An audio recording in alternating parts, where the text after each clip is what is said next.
Chris Godinez, licensed professional counselor, also the host of We Need to Talk on every Sunday at noon, and then I post it up to Facebook, and then I do question and answers that I get throughout the week on Wednesdays. It's pre-recorded on Wednesdays, on Wednesday. This video is for educational and informational purposes only. The views and opinions stated herein are mine alone. They do not represent the ACA, the APA, or any other therapist for that matter.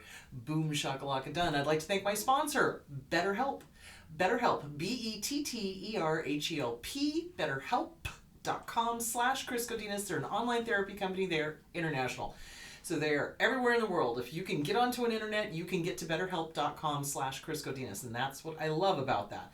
So they are master's level, PhD level. I've had really good feedback from people using them. They like their therapist.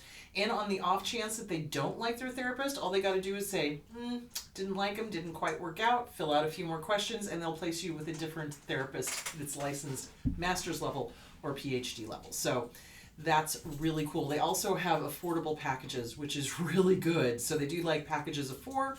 I think they're like $65 a session. It works out to that, which is insanely reasonable. So anyway, thank you. BetterHelp.com/Chris Godinez. Okay, so I'm back from Alaska. That was awesome. Oh my God, we had the best time. So we went on a Holland America cruise. It was a blast. Really enjoyed it. I will be posting videos of what we did up on We Need to Have Fun with Chris Godinez, just so you can get a taste of what being on an Alaska cruise is like. Okay, and then this coming Sunday, I will be talking about why do they crush our dreams? Why do they get off on that? Why do they particularly find what we find enjoyable or a passion about, and then they set about to just piss on that campfire? So what is up with that? Why do they crush our dreams? What is going on? So I want to talk about that and how to protect your dreams, how to protect your passion so that they don't get a chance to put that light out, because that's what they want to do. They want darkness. They are the darkness. They want darkness. So we're going to be talking about that on Sunday. Okay, so questions that I got during the week. Can you explain abuse by proxy to me? Yes. Okay, so abuse by proxy. And this is what's happening in the court system. Abuse by proxy is when an abuser, a dark triad, usually, narcissist, usually, occasionally borderline, but more of the narcissist dark triad, they will use an institution or another person to abuse you. So let's break it down. So what it is the abuser, they want us dead. Can we just be clear about that? They want us dead. D-E-D, dead. They don't want us to be able to survive in any way, shape, or form. So they will do whatever they can to create financial abuse. So going through the court, dragging a divorce out, dragging a custody out, dragging, legal things out for years. I had one that this poor woman got drugged back into court every year for 12 years. And the judge allowed it until the judges changed in the very end, and she finally got a different judge, and this judge was like, this is ridiculous, this is abuse by proxy, no, I'm not going to allow this. They finally stopped being able to file lawsuits and complaints and file motions and this, that, and the other thing. So what they do is they use the court system. So that's abuse by proxy. So they're abusing you financially. They're trying to drain your finances so that you can no longer fight them in court, so that they can get full custody, or so that they can win the divorce. Because remember, with a dark triad, and especially a dark triad, narcissists in general, everything it's black and white. It's either win or lose. It's not, hey, let's come to a mutually agreeable solution so that we can both move forward. That doesn't even enter their realm of thinking. And that's how you know you're dealing with a disordered person. When somebody is willing to die on a toaster, you're dealing with a disordered person. Like, seriously. Oh God, the stories that Brent and I could tell you, holy crap. They will fight over the last toothpick. They will fight over the last toaster. They will, try to take the dog away from you and the kids. They will, they're horrible. They're heinous heinous, and I hate to use the word people because they sure as heck don't act like it.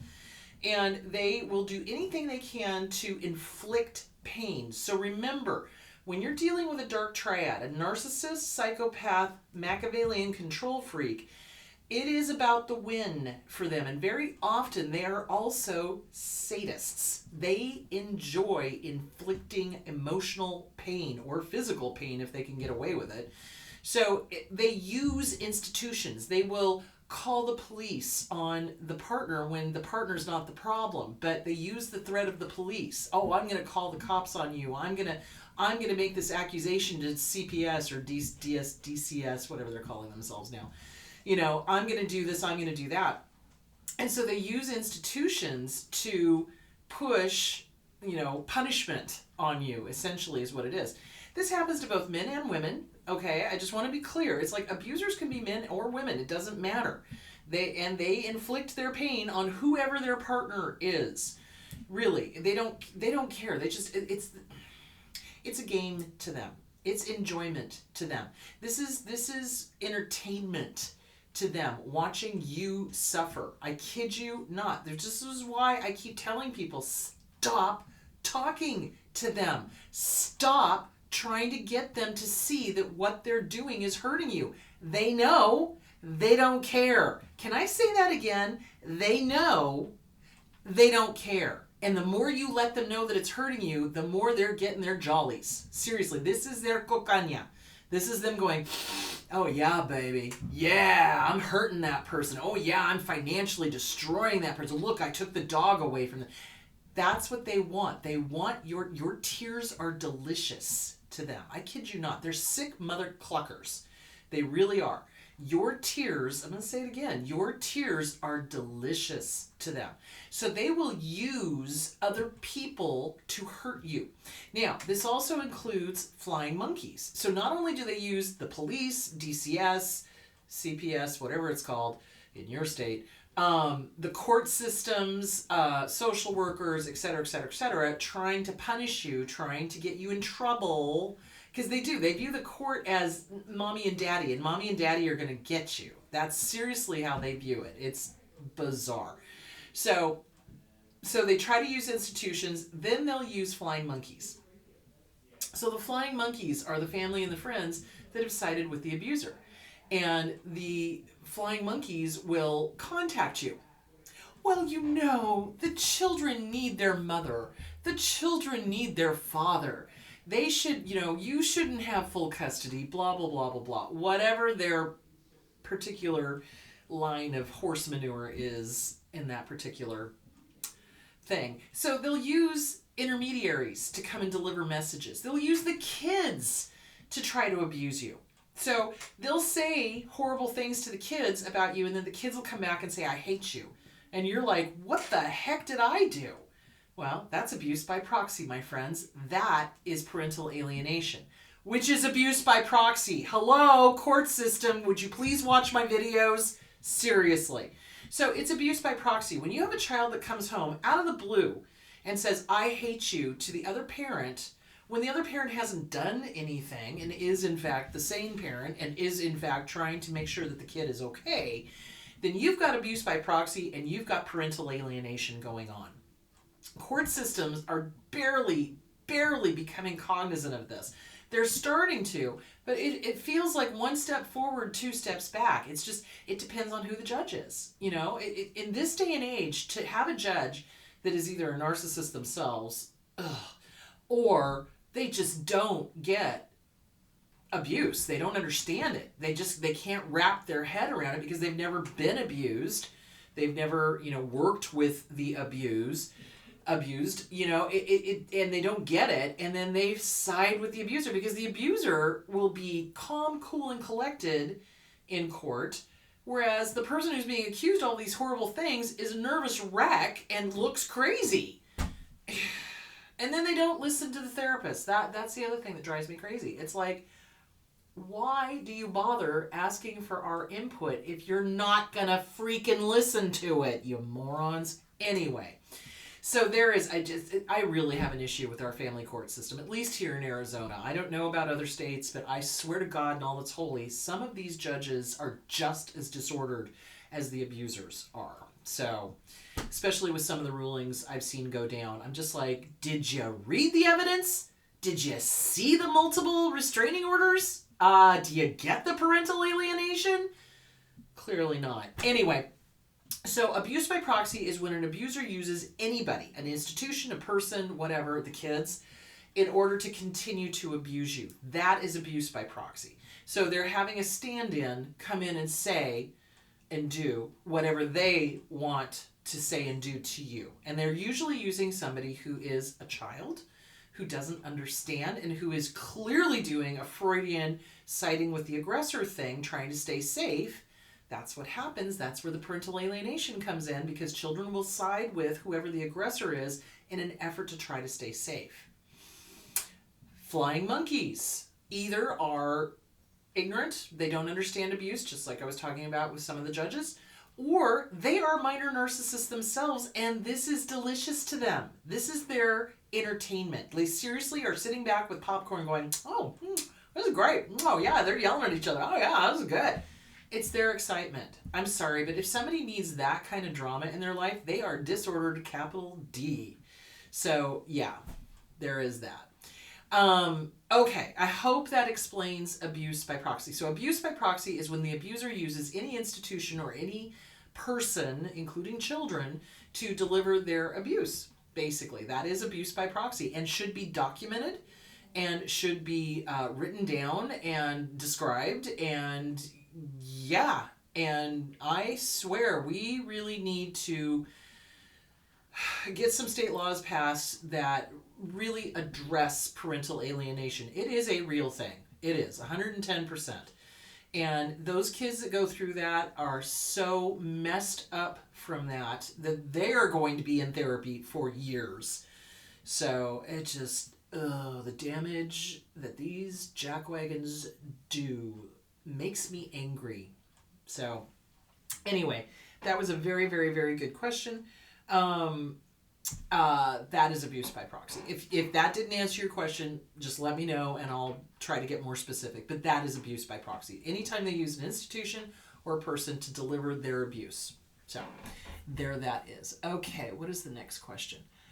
What does it mean malignant? So malignant is when they are beyond the pale. They're not coming back. It's not traits of, it is full-blown malignant. Like they're doing it, they know they're doing it, and they enjoy that they are doing it. So malignant also means deadly. This is not going to end well. So malignant they're malignant. It's like a malignant cancer, a deadly cancer. They know what they're doing. They do, 110%. Anybody who tells you they don't know what they're doing is trying to sell you a bill of goods. Seriously. So they know what they're doing. They're enjoying what they're doing. They are sadistic. They are not going to change, guys. They are not going to change. It really makes me sad still to this day how many times I get people writing in going, but, I just want them to go back to who they were in the beginning. Well, who they were in the beginning was a beautiful illusion. They were mirroring you back to you. So everything that was good about you is they amplified. And they were like, oh, look, I'm just like you, I'm just like you, I'm just like you, I'm just like you, until the mask drops.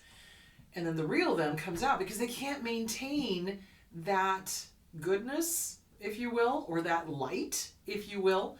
So they are malignant. They are deadly. They are enjoying what they're doing. Their intent is to kill the host.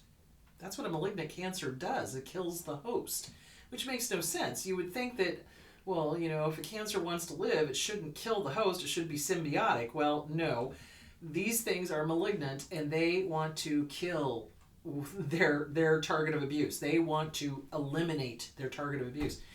Their hatred knows no bounds. They hate themselves to the core. They hate everybody else around them. There is no love there. They will say they love people. I just read a really interesting article on a serial killer that was here in Arizona in the 1950s, Charles Schmidt. And he was your stereotypical dark triad, and it's so funny because it wasn't written by somebody who was a psychologist. It was written by a reporter, doing a historical kind of, this person did this in this state, blah, blah, blah.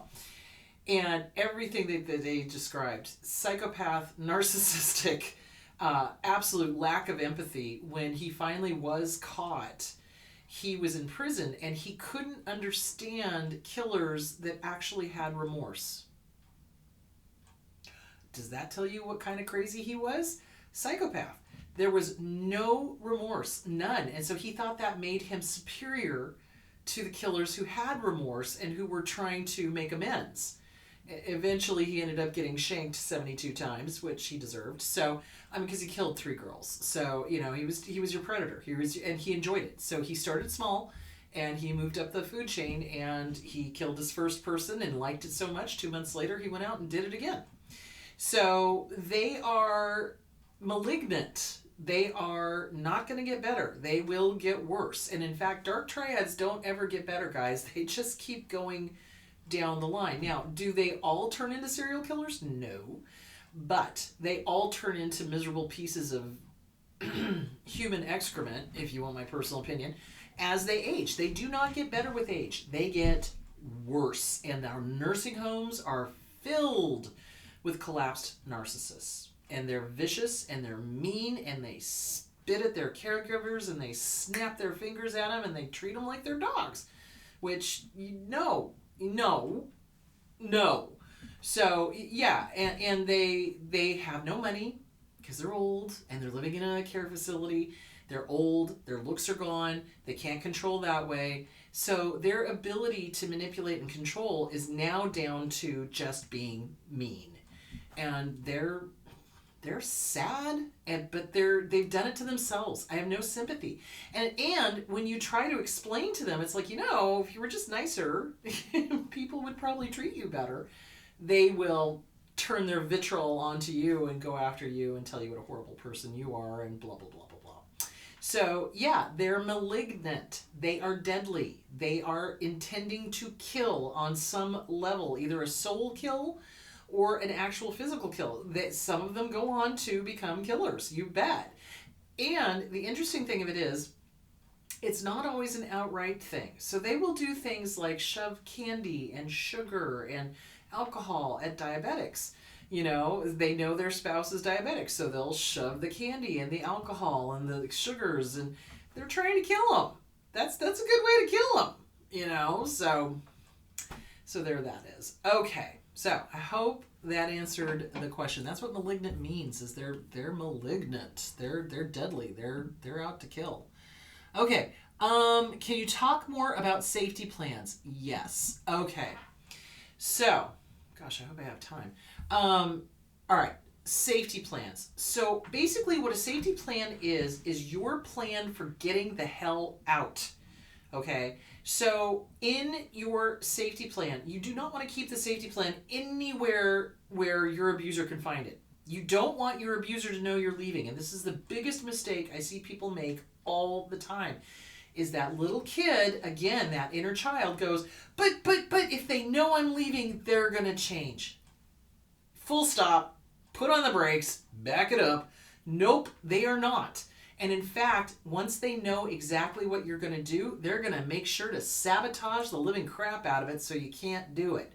So what you want to do is you want to draw up a safety plan either with your therapist and keep it with your therapist, or keep it at a friend's house that you trust that's not going to go running back to the abuser, or keep it at work where they can't get to it. In your safety plan, you list out who you can stay with, okay? Where you're banking at. Now, where can you go get a bank? Where can you save your money? All of that stuff. It's kind of like, okay, these are the things I need to do. I need to slowly remove important documents out of the house and keep them at my sister's house or keep them at my work or whatever. So in safety plans, you want to get your birth certificate, your passports, your social security, your driver's license. You want to make sure you have all of the important documents. And if you've got kids, get those too. Especially in Arizona, this is an issue, flight risks. So if you think your spouse is going to make a run for the border, and I don't mean to Taco Bell, you want to get the kids' passports and everything in a safe place so that you know where they are, so that the spouse cannot take off with the kids. So there is that. So that's a safety plan. It's like having a plan for getting out. So, okay, so first I need to get all of these important documents stashed away. Secondly, I need to have a bank that my spouse knows nothing about that I can sock money away, because you're going to need it, guys. It's, somebody was having a fit over how much lawyers cost. Well, the reality is lawyers cost money. Therapists cost money. They do. And your kids are going to need the therapist, and you sure as shooting are going to need a lawyer. Seriously. You do not want to go up against one of these jerks with maybe a narcissistic judge on your own. You don't. That's suicide. That is literal suicide. Legal suicide. Seriously. So what you want to do is you want to save up at least $5,000, into a savings or into a checking at a bank that your spouse knows nothing about. When you go to make that bank account open, leave everything at a friend's house. So leave your phone at your friend's house, especially if you think you're being followed. Don't take your car, take an Uber.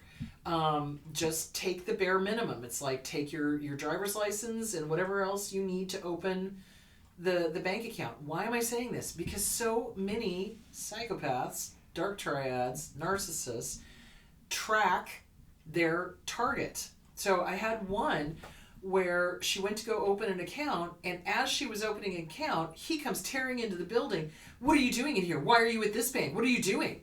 How did he know she was there? He didn't. He was tracking her. He either had an AirTag on her car or he had something on her phone so that he could follow her. So again, I told her, I said, next time, follow my advice, leave everything at home, take an Uber.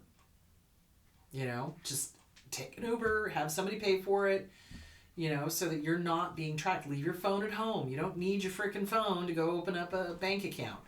So that's why I'm saying, and you've got to, I hate to say this, but you have to think like a criminal when you're getting away from one of these people.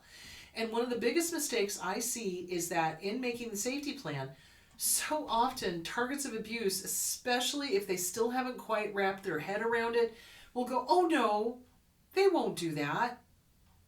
I'm sorry, what planet are you living on? Yes, they will do that. Whatever that is, they will do it. Once they realize that you're gone, once they realize that you're leaving, once they realize that you are, not going to play their game and you're not going to be their favorite punching bag forever and a day, they know no depth of depravity. They will go beyond whatever you thought that they would do.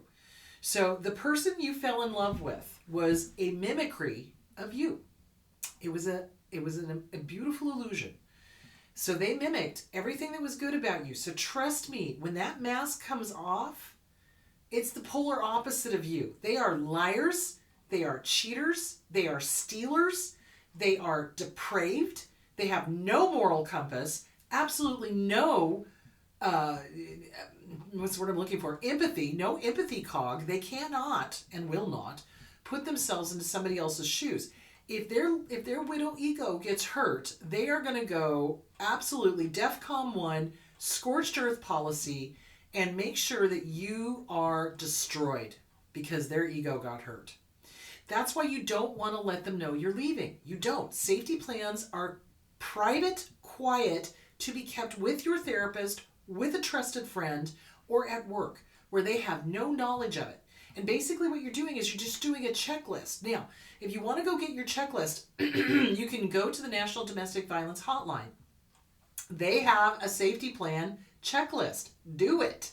Because it makes sure that you get everything you need. Insurance, housing arranged, all of the important documents. Where are you banking? And, how are you going to pay for an attorney? What is free in your state? That kind of thing. So these are all things you need to research. Leaving is not just going to be, and it shouldn't be, just, you wake up one day and you're like, that's it, I'm out, and you're gone. I mean, now in some cases you have to, because there's violence going on. You have to lay the groundwork. If you don't lay the groundwork, just like if you don't do the homework, you're going to have a very messy leaving. It's going to be messy as it is. You want as much stuff already laid out and done before you actually walk out the door, so that it's smooth for you. It's going to be chaos for them. Who cares? But it's going to be smooth for you, because you'll have housing, you'll have an attorney, you'll have a savings, you'll have, notified the people you need to notify, you'll have all of your documents, the kids are safe. Do you see where I'm going with it? And you've got therapy going for the kids. So it's basically a checklist of all the things that needs to be done in order to leave successfully. Now, on average, people leave 7 times before it sticks. Why? Because they weren't ready, because they didn't plan, because they couldn't quite wrap their head around that, yeah, they are going to do that thing that you said that they wouldn't do. Yeah, they'll do it. So it's really important to work on the safety plan, work on your self-esteem workbook, do the mirror work. Remind yourself, you don't deserve to be lied to. You don't deserve to be gaslit. You don't deserve to be cheated on. You don't deserve to be stolen from. You don't deserve to be put down. You don't, and the kids don't deserve that either. So yeah, that's why safety plans are hugely important. How are we doing on time? Oh, good. We're doing good. So I hope that answered your question. So go to the domestic violence hotline. They have a checklist. First, just look up safety plans, domestic violence. There'll be a whole ton of places you can go to get a safety plan checklist. And you need it, because we're not thinking clearly, guys. We're not. Why? You've got the inner child involved. Your inner child is doing the whole but, and messing with your mind. So remember, the head and the heart tell stories. The head and the heart cause confusion. The gut is a simple yes or no answer to a yes or no question. So if you're getting the but, I can guarantee you your head and your heart and your inner child are all up in your business. You want to tell them to shut the hell up. You do. And you want to work on you recognizing your worth and protecting your kids and getting the hell out. So anyway, that is why you need a safety plan. And that is what a safety plan is for. So there is that. Do borderline stalk? Yes, they absolutely do. They can. And again, when they slide down the spectrum, when they slide down the spectrum, so you have traits of over here, dramatic, lots of conflict, et cetera, et cetera, et cetera. But then as they start sliding down the spectrum, and this goes for any and all of the personality disorders, the personality disorders start overlapping. You're going to see all of the personality disorders starting to come out, no matter what their main personality disorder is. So with borderline, the bad news is that it's called borderline because it borders on psychosis, and it has traits of all the major personality disorders. They can be obsessive compulsive. They can be narcissistic. They can be antisocial. They can be, and if they're really far down the line, you'll see it come out all in one session. Like in 45 minutes, it's like, whoa, okay, yeah, that was fascinating. So when they are more towards the full-blown malignant spectrum, there's no hope for that. When they're down at the traits of, yeah, you can work with that, because borderline is based in trauma. But if they've slid down the spectrum and they're enjoying what they're doing, yeah, they will have all of those traits of a psychopath, an antisocial, obsessive compulsive, etc. Can they stalk? You bet. Absolutely. I would suggest that there's probably more than just borderline going on, but yeah, they can. Any of the personality disorders, any of the cluster B personality disorders can stalk, you bet. That's usually where you find your stalkers, your abusers, etc., etc., etc. So obsessive compulsive, usually not. That's a cluster C. Cluster A, schizotypal, schizoaffective, usually not. It's the cluster Bs. It's the antisocial, the narcissistic, the histrionic, the borderline that usually do the stalking. So hope that answered the question. All right, kids, that's all the time I have for today. So on Sunday, I will be talking about why they crush our dreams and how to protect your dreams, how to protect your passion in life. Because boy, howdy, they will try to get rid of it because they don't like it when somebody feels an emotion that they don't have because they're jealous and they're petty. So we're going to talk more about how to protect your dreams and what to do if you find that they've crushed them in the past. It is never too late, and we're going to talk about how to get your dreams back. So that is what we're talking about on Sunday. All right, my loves, go have a great week, and I will talk to you later. Bye.